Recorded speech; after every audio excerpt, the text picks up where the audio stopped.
We have a song sheet in front of you. Because it's Motzei Shabbat and we normally start off with a song, let's start on the second page.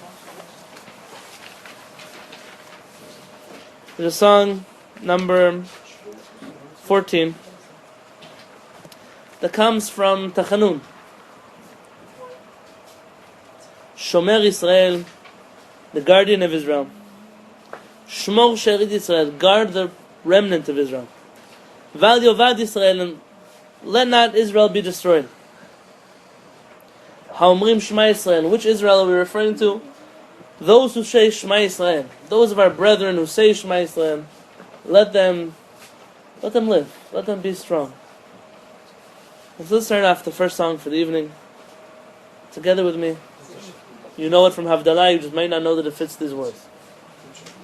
Shomer, Shomer Yisrael,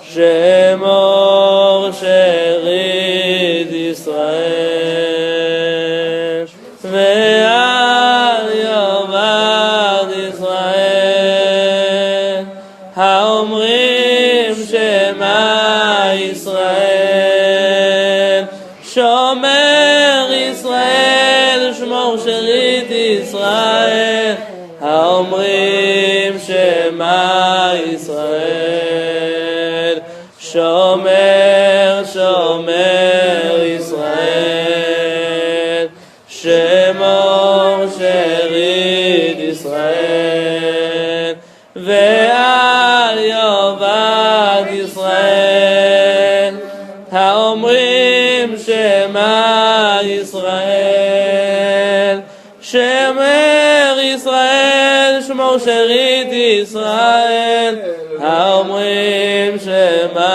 Yisrael, Hamavdil ben Kodesh lechol, uvein or lechol Oshem, uvein Yisrael Amim, uvein Yom HaShevi l'sheshet yemei HaMaaseh, Shomer Yisrael, Shmor Sherid Yisrael, Haomrim Shema Yisrael.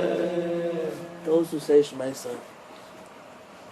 Those who say Shema Yisrael. When we talk about Am Yisrael, some of Am Yisrael, unfortunately, we cannot speak to.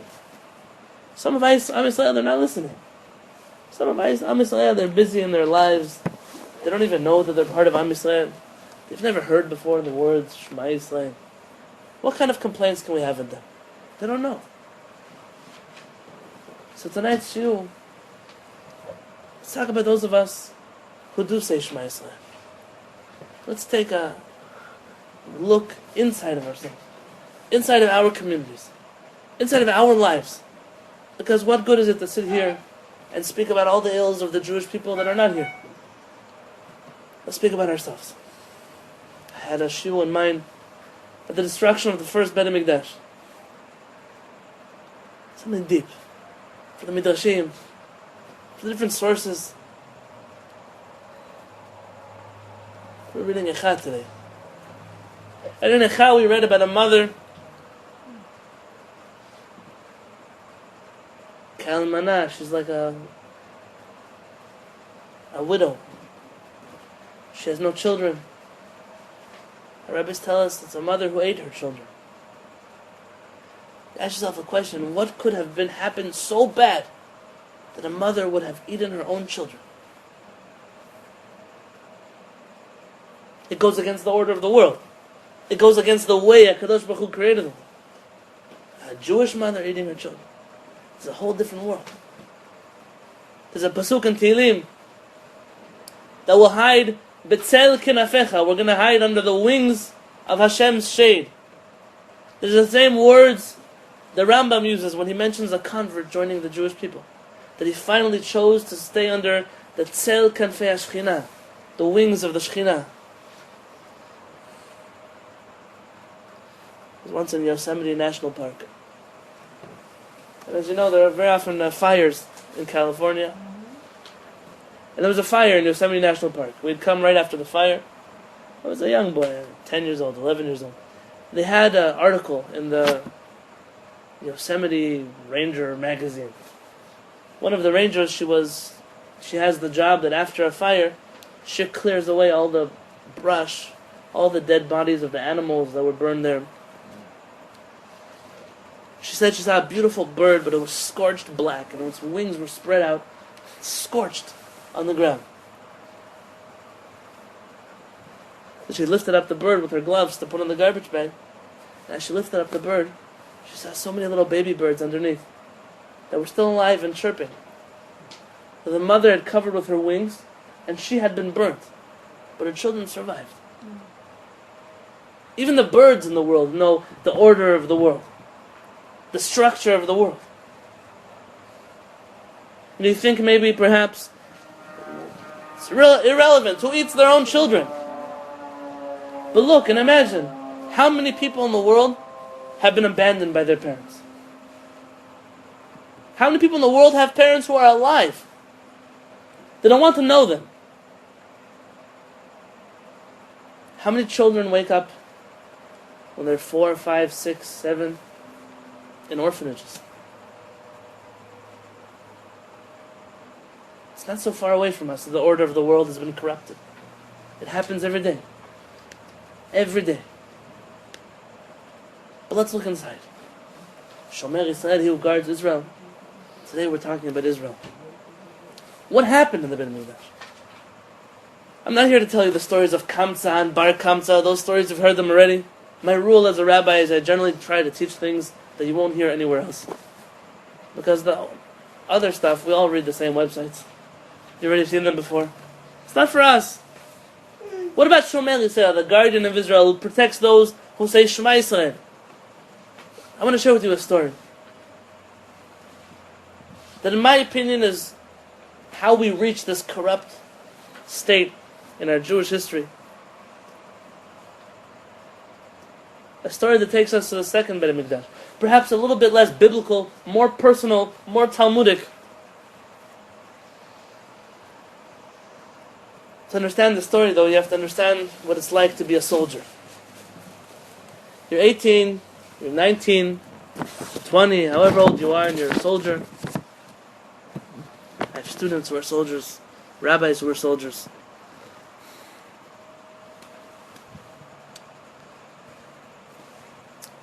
Aspinus Caesar, the Caesar, is sent by the king in Rome to surround Yerushalayim.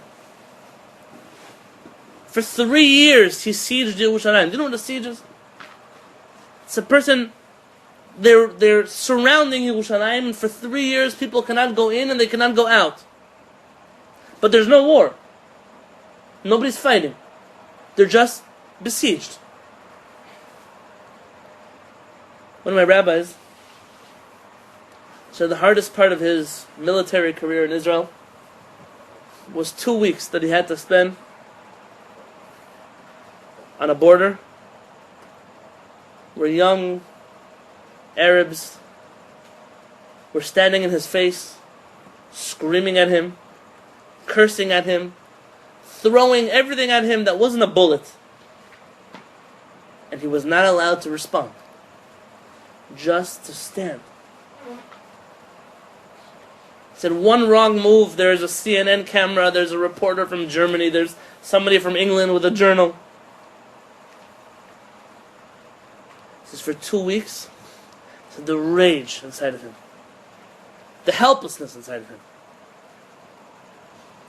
You know how much hate you have to have towards somebody for 3 years to hold siege to a city?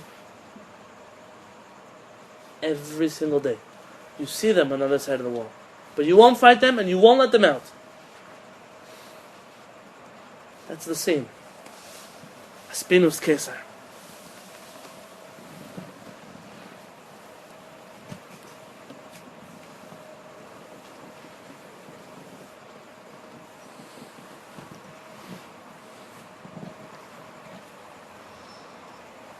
V'li Yerushalayim. song 9.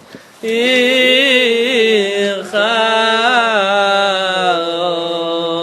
berachamim ברחמים תשוב ותשכון בתוכה כאשר דיברת ותשכון בתוכה דיברת ללילה ובני יותם ובברקם בימינו בניין עולם בכיסא דוד עבדך אומרה לתוך הטווחים יאללה לילה ובני יהודה ובקרוב בימינו בניין עולם כיסא דוד עבדך מהרה לתוך הטווחים. The Jewish people were under siege for 3 years. How long do you think a city could stand under siege without getting money from the outside, food from the outside, water from the outside? How long do you think it can go on? It's only a matter of time. A month. How long? How much do they have stored? 1 month. So 3 years, meaning what were the Romans waiting for? Yeah, just for that day that they were going to self-destruct. There were 3 men in Yerushalayim. Our rabbis tell us there was a man named Nakdimon Ben Gurion. He was not related to the Ben Gurion you know. There was a man named Kalba Savua, the satisfied dog. This was the father-in-law of Rabbi Akiva. Very good. Why was it called Kalba Savua, the satisfied dog? Even the dogs under his table have food. So that's what the Gemara says, one opinion. The second opinion of the Gemara says, anybody who came in hungry left satisfied like a dog. That he was so wealthy, was so much money.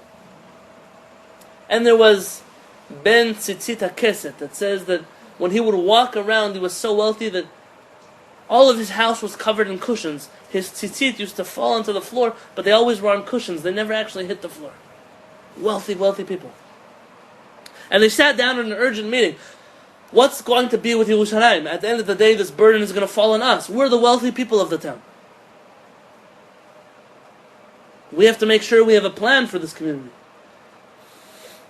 And so they decided, each of them, we're going to do something. One said, I have enough grain and barley for the whole city. The other one said, I have enough salt and wine and oil. And the other one said, I have wood in order to cook with. And they sat down and they did the calculation. They had enough supplies to go on for 21 years. They wouldn't need anything from the outside.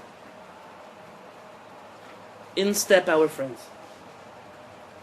Those who destroyed Yerushalayim. Their names? The Bilyonim. The Bilyonim. My friends, the Bilyonim were not who you think they are. The Bilyonim are the gangsters. That's what they translate into. The gangsters. We'll call them Bilyonim from now on. Bilyon is the kind of guy you don't want to meet in a dark alley. These Bilyonim were very religious people. These Bilyonim were Torah scholars. These Bilyonim had a different plan for Jerusalem. We're going to go to war. Who dare challenge the walls of Yerushalayim? They were hot-headed people. We're going to break down these walls and we're going to kill every last Roman. Bilyonim. That's what they were. That's what they knew how to do. And when the Bilyonim heard that there were enough storage houses to last for 21 years, you know what a Bilyon is. Somebody who can't wait till tomorrow morning. Somebody who doesn't have patience. Somebody who has to act now on impulse. What happens when your impulse is wrong? I don't take responsibility for my actions. And these Bilyonim came, and they burned down all of the storehouses. Because they were not going to wait for 21 years for the Jewish people to go to war. No, that was way too long for them. We've got to make a statement, and it's got to happen now. The Biryonim destroyed the hopes of every single Jew in Yerushalayim. Imagine you were in Yerushalayim, and there was nothing to worry about. The wealthy men of town are going to take care of us for 21 years. For sure the Romans will give up by then. And the Biryonim said, no, we're going to decide the fate for the Jewish people. We're going to be the spokespeople. We're going to be the warriors. We're going to take the law into our own hands. And they burned down the storehouses. Can you imagine what Yerushalayim looked like that day? Can you imagine what Yerushalayim felt like that day? You see fire, you see smoke, you see burning, and it's the food for tomorrow morning. It's the fire to keep your kids warm at night.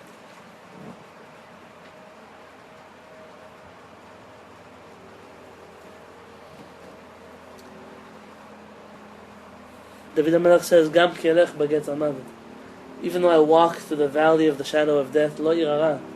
Nothing will happen to me ki atah imadi, because you are with me, Hashem. The song number 5. Gam ki elech bagetz hamavet, lo yirara. Gam ki elech bagetz hamavet, lo yirara. Lo yirara, ki atah imadi. Lo yirara, ki atah imadi. Gam ki elech bagetz hamavet, lo yirara. Gam ki elech bagetz hamavet, lo yirara. Lo yirara, ki atah imadi. Lo yirara, ki atah imadi. The Baal Shem Tov says that the Torah doesn't have vowels. That you could read this verse differently. It's not that even though I walk through the valley of the shadow of death, it's not bad because you're with me. Says the Baal Shem Tov, the Nekudot are different. You could put a stop in a different place. Gam kelech bagetz hamavet, even though I know Hashem, I'm going in places I shouldn't go. I'm doing things I shouldn't do. Lo yirah, it doesn't bother me, Hashem. Lo yirah, it doesn't bother me. It's the Baal Shem Tov, ra, it's bad for me. Ki atah imadi. It's only bad for me because I know, Hashem, that I'm dragging you through my mud. I'm taking you to the places that you don't want to go. I'm making you see things that you don't want to see. I'm making you eat things that you don't want to eat. That's what's bad for me, Hashem. These Biryonim, bad enough that they were Biryonim. But Hashem's city you have to drag through the mud. Hashem's Jewish people you have to burn their food for. But they were self-righteous. And in steps another player. Another character. Rabbi Yochanan ben Zakkai, before I tell about Rabbi Yochanan ben Zakkai,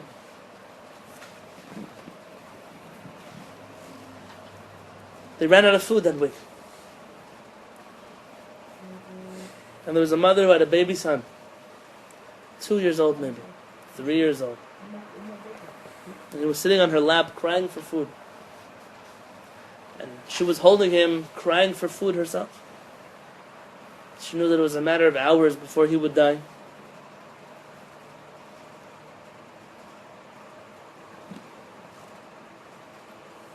The story is so horrific.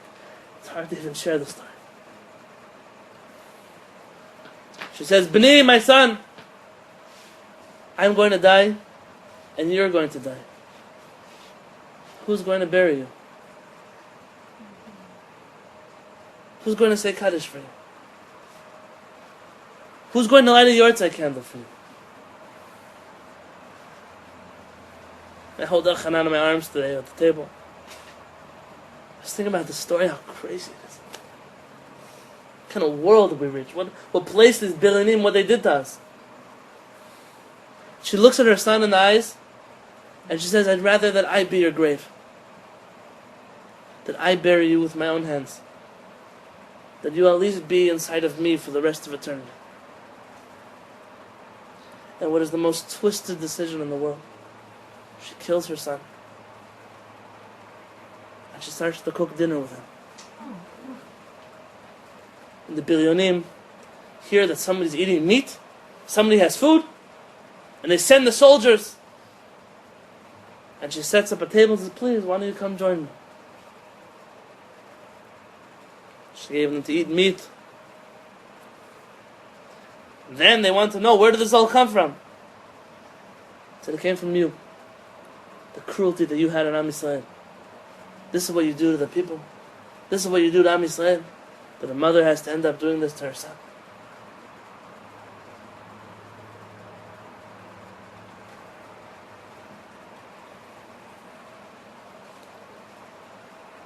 Number 4. Ani ma'amin,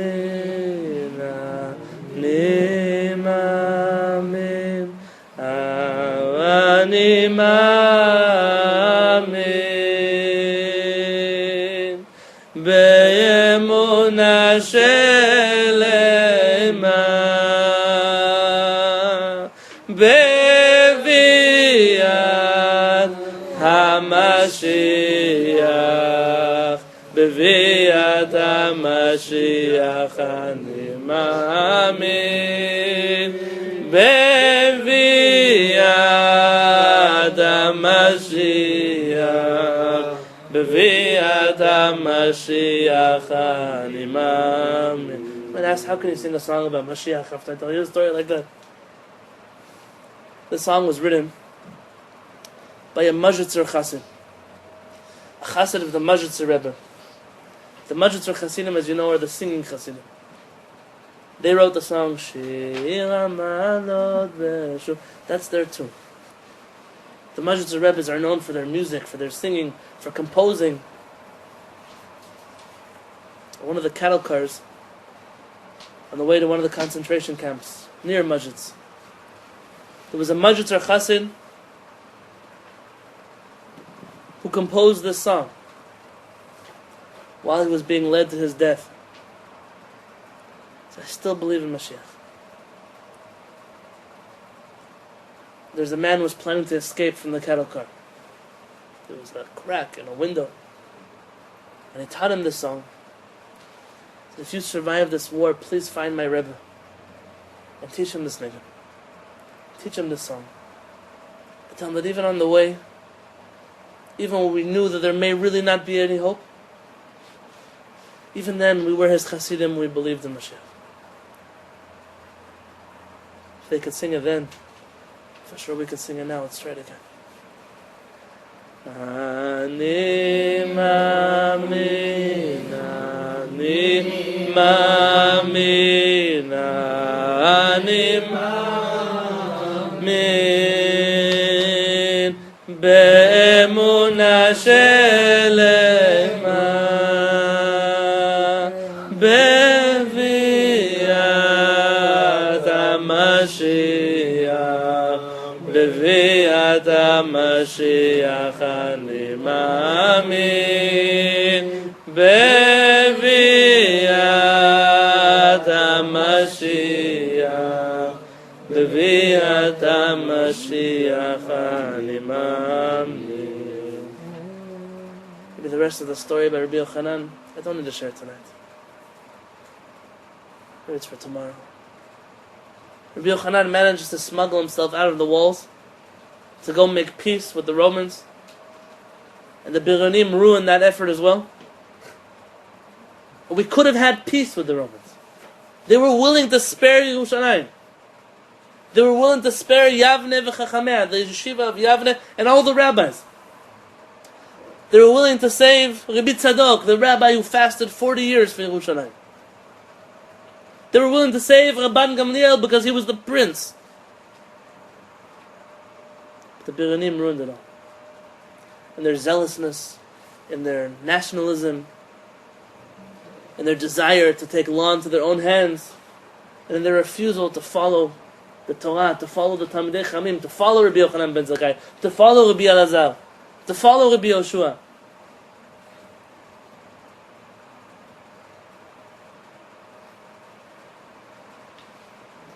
Sometimes people ask me, why are you so passionate about teaching people, this is the halakha, not that custom, do like this, don't do like that? Why are you so opinionated? Why can't you just be like everybody else? Just let everyone do what they know how to do. Let everyone follow their own traditions. Let every person reach their own conclusions. Why? Why always an opinion? Why do you have to put down the other ones? Because of that mother and her son. The Biryonim. They took the law into their own hands. They were zealous. We don't need peace. We need war. We don't need to get along with the Goyim. We need to fight them. We don't need to follow the Chachamim and the Gemara. We know better. The Biryonim have descendants. Descendants with kippot. I told you I can't speak to those who don't say Shema Yisrael. Those are descendants of all kinds of other people that I can't speak about today. But inside of ourselves, Ha'omrim Shema Yisrael, those who do say Shema Yisrael, who are you descendants of? Are you following Rabbi Yochanan ben Zakkai? Are you going to follow the teachings of the Talmud? Are you going to follow Rabbi Yosef Karo and the Ramah when they say halakha is like Rabbi Yochanan ben Zakkai? Or are you going to say, no, I have a custom, I know better. My grandparents, the Biryonim, they decided that we know better than the rabbis and the Talmud. Judaism doesn't believe in anarchy. Judaism doesn't believe in halachic democracy. Judaism believes there's a system. We're learning it together in the Kol. Hamaspik lo avdei Hashem. This is the path to reach Hashem. How could you be so presumptuous? How could you be so egotistic? You know the path to go to Hashem? When I asked the Rambam if he knew the path to go to Hashem, Rabbeinu Avraham tells us this is the way he learned from his father. I'm not invalidating anybody. But if we let Judaism spin out of control, this is what's going to happen again. We're going to have a chance to be in our own country, to get along with the world, to build a Beit Mikdash. But you're always going to have those Biryonim. No, we know better. We don't care so much about the Torah. We just look like we care about the Torah. We have our own system, our own culture, our own traditions. Tisha B'Av is about making a choice. 12 spies were sent into the land of Israel on this day. All of them, Torah scholars. All of them, Talmidei Chachamim.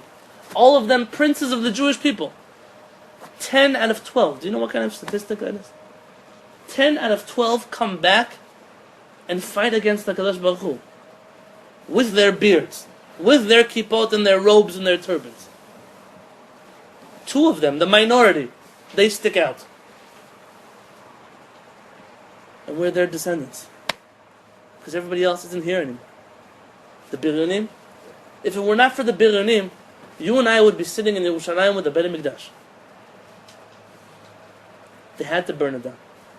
They had to decide for the Jewish people what Judaism is going to look like. They had to be the spokespeople for Judaism. So now somebody asked me, you know, there are so few people who throw rocks on Shabbat at people. Why do you have to talk about them? I'll tell you why I have to talk about them. Because when the world looks at them through a video camera, those are what they think Jews look like. And if I don't speak out about them, I'm being quiet and allowing them to be yours and mine spokespeople. Are we going to do that? Are we going to allow for that? We live in a country that has mixed feelings about Am Yisrael. It always has.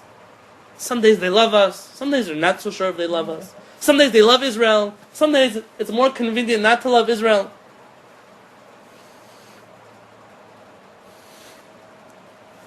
But we're still a minority. And we're in a very dangerous situation. There's so few of us. Something is made, a decision is made, and Chachmei Yisrael say, be quiet. It's not your land. Don't make problems for all of us. No, I know better. I'm going to go rally in the streets. I'm going to speak bad about the leaders of this country in public. I'm going to show people that Jews with kippahs are not loyal to their country.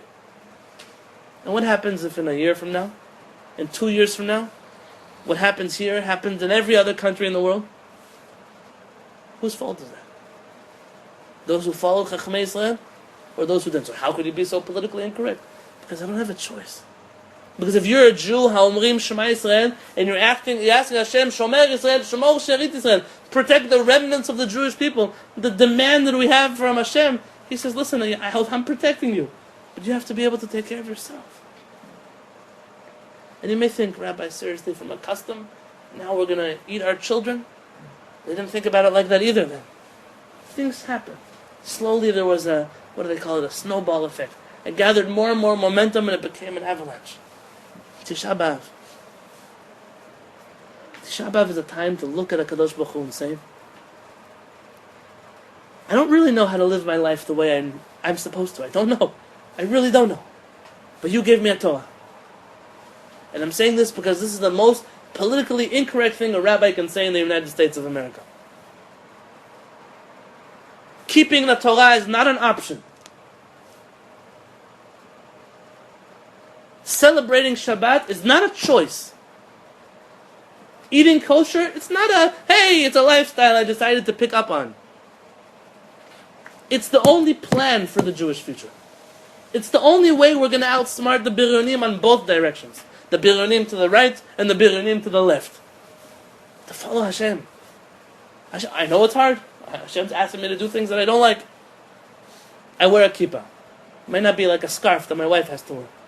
But I don't like wearing anything on my head. I wake up and why do I do it? Tzitzit, wool tzitzit. For what?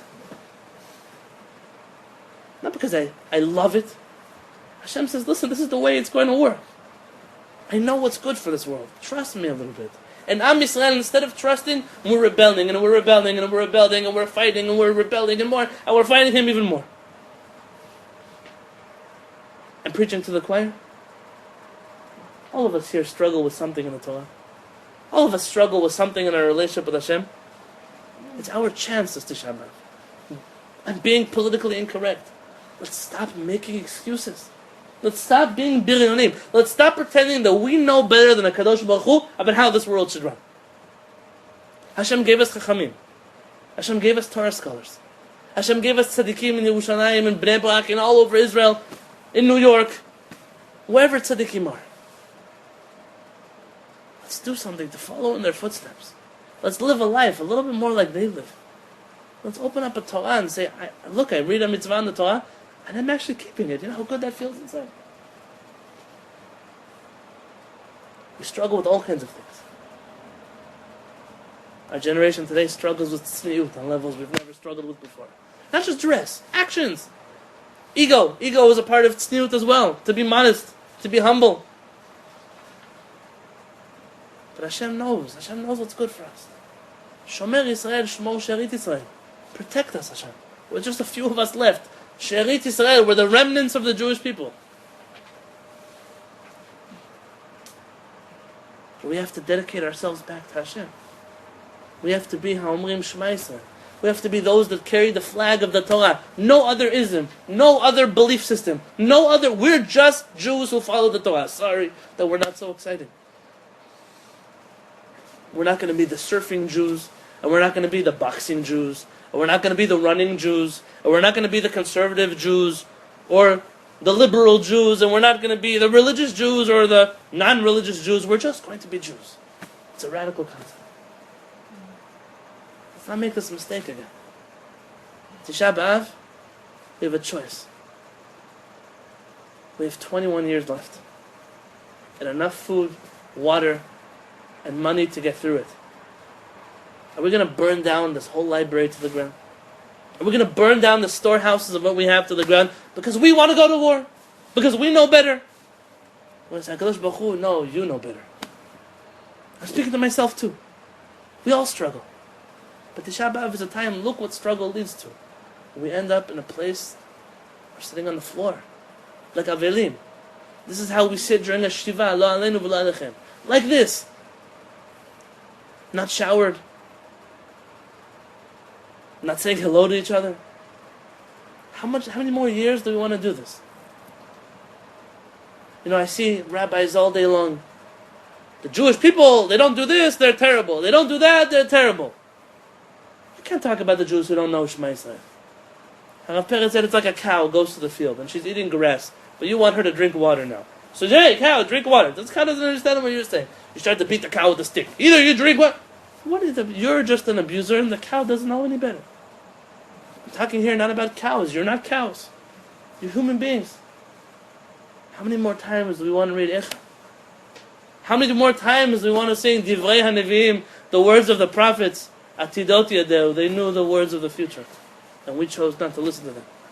Yirmiyahu comes back to the Jewish people after the Greeks. Who's leading them away?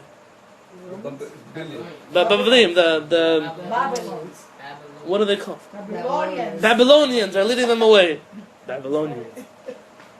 Leading them away. Men, women, adults, children.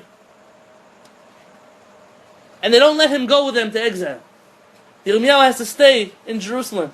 And the Gemara tells the Yirmiyahu is to come back with a sack to pick up body parts and to put them in and bury them. And Yirmiyahu is kissing each of them. And he says, if only you would have listened to me. If only you would have listened, Am Yisrael. If only you would have listened, it wouldn't have looked like this. We wouldn't be in this situation. I don't believe that Tisha B'Av is a day that we look back and say, people 2,000 years ago did something wrong and it's my fault. It's not. I wasn't there. But if I was there 2,000 years ago, the me that is sitting here today, would I have actually done any different? The answer is probably no. And we have to change that. To change the today. To change our connection to Hashem. Perhaps the most heartfelt song that was ever written in this regard. It's a song we've sung together once or twice before. I don't have a Beit Mikdash, Hashem. I don't have a way to come to you tomorrow morning and to say, I'm sorry, I'm going to try better. I'm going to do a little bit more. I know sometimes it's not so comfortable, but I'm sure that if I try hard enough, it will get more comfortable. There's a song, its origins in the Ashkenazi Machzor. It's for the high holidays. Where the Paitan, the author of this poem, says, Bilvavi Mishkan Evneh. I don't have a temple, Hashem. I don't. But in my heart, I will build a Mishkan. The first song. Lehadar Kivodo. In order to glorify Hashem. Uve Mishkan, and in that Mishkan, inside of my heart, Mizbeach Hasim. I'm going to put an altar. Lekarnei Hodom. To be a ray of glory for Hashem. Because in every altar you need fire. So what am I going to put fire that's never going to burn out? Ulener tamid ekachli, for that fire I will take for myself et esh ha'akedah, the fire of the burning of Yitzchak. The Yitzchak who was willing to give up his life, even though it didn't make sense. Even though Hashem asked him to do something that seemed contrary to everything that he was supposed to believe in. But the korban, what about for a sacrifice? Akriv lo et nafshi hayichida. I have a unique soul. I have a special soul. I'm different than everybody else. You're different than everyone else sitting in this room. Say, Hashem, I don't have anything to bring you. I don't have goats in my backyard. I'm not going to take my goat onto an El Al flight and bring it to Jerusalem and kill it on top of a mountain. But I can tell you that I have a heart. In that heart, I'm going to build for you a place to stay. And in that place to stay, Hashem, I'll bring a sacrifice that's myself. Because I want to be so connected to you that I'm willing to, at least for this minute, to give you everything that I have. If you don't know the words, just sing along with us, with your neshama. Bilvavi mishkan evneh lehadar kevodo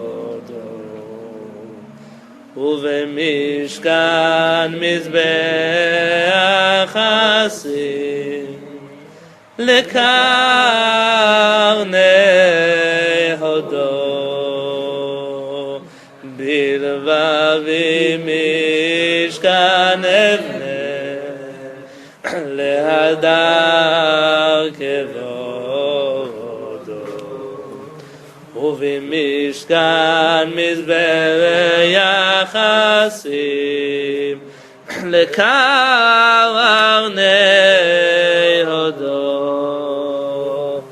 ולנר תמיד אקח לי את אש העקדה ולקורבן אקריב לו את נפשי את נפשי היחידה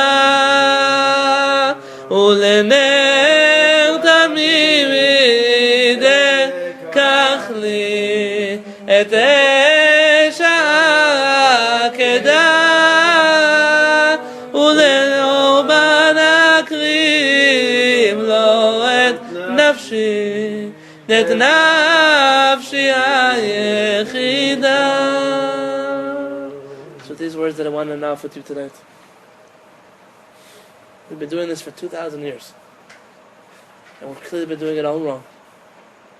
It's not a time for the regret. It's not a time to feel bad. It's a time, like I told you last year, let's not be lazy and wait for Mashiach. Let's be proactive. Let's do things. All of you were thinking about some struggle when I mentioned it before. Something that it's not exactly the way I know I should be doing better, but I'm just not. The first step is to tell Hashem, Hashem, I know what I'm doing wrong. And I'm sorry. And I'm still going to do it tomorrow morning. But I'm sorry for it. Build a relationship with Hashem. They teach you wrong in the world. The Bironim want you to believe that if you burn down the storehouses, there's no hope. That if you make a mistake, it's messed up. Hashem will never take you back. That's what the Bironim want you to believe. But truthfully, if we really believe in Hashem, even when everything's burned down, even when everything's in the dust, Hashem will still take us back. He's done it so many times before. But how are you going to have a relationship with Hashem? People go around, oh, if you do this, Hashem doesn't care about you. It's not true. Hashem wants you, even when you're doing an Averah, in the middle of that Averah, say, Hashem, I know what I'm doing. I know it's wrong. I'm sorry. I feel bad about it. I'm still going to do it again. Because I'm not there yet where I'm ready to do tshuva. But be honest with Hashem. Have a relationship with HaKadosh Baruch Hu. The next step is obviously to get over those feelings of want and to actually do things right. To actually do those things right.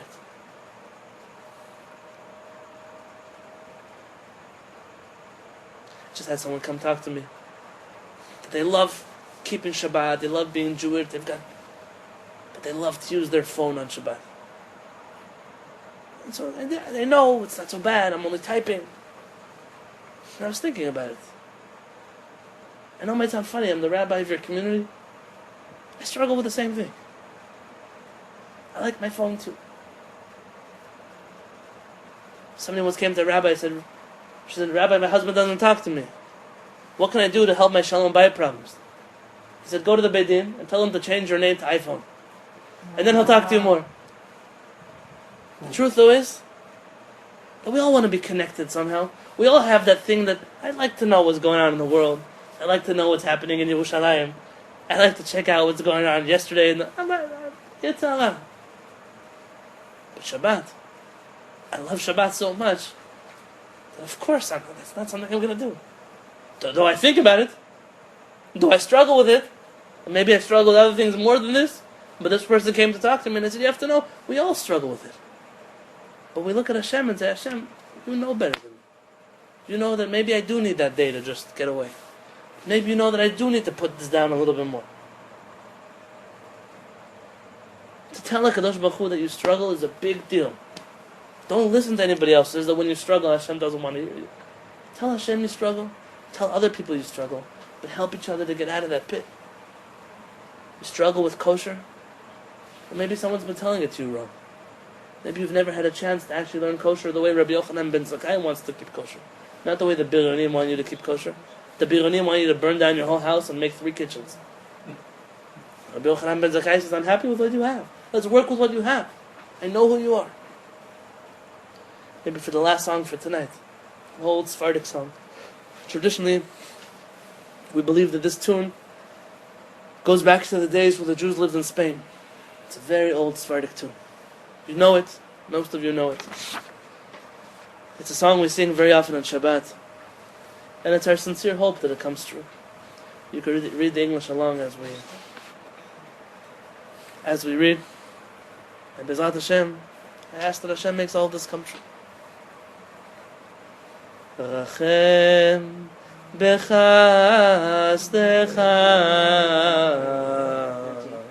al amecha atzurenu al Tzion mishkan kevodecha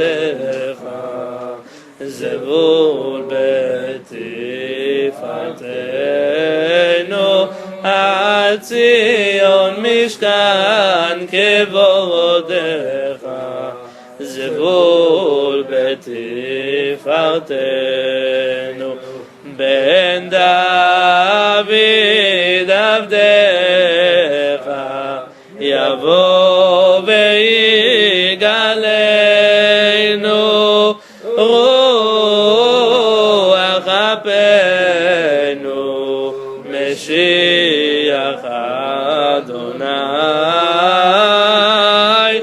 ruach apenu Meshiach Adonai Ibanei Hamikdash Ir Tzion temale Vesham nashir shir chadash Uvir nanale Vesham nashir shir chadash Uvir nanale Harachaman הנקדש יתברך ויתעלה על כוס יין מלא כברכת אדוני על כוס יין מלא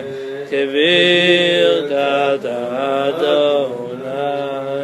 The wise rabbi once said, in every generation, there are always a few who understand. Always understand, even if you remain among the few. They have a choice to make. To be from those who uphold the flag of Am Yisrael, to uphold the flag of Torah Yisrael, to uphold the halachot and the beauty of Judaism, or to be from those who say, hey, we got a new flag. I'm asking you tonight, let's make the choice so that together we'll be able to greet Mashiach Tzidkenu, be able to go back to the land of Israel, be able to have the Judaism the way we want to have all of Am Yisrael and all of our brothers and sisters, even those who don't know Shema Yisrael, should come back to Yerushalayim HaKodesh. And it's our sincere hope that when we return and set an example, they will also return to Hashem, and they'll say, Shema Yisrael Adonai Eloheinu Adonai Echad.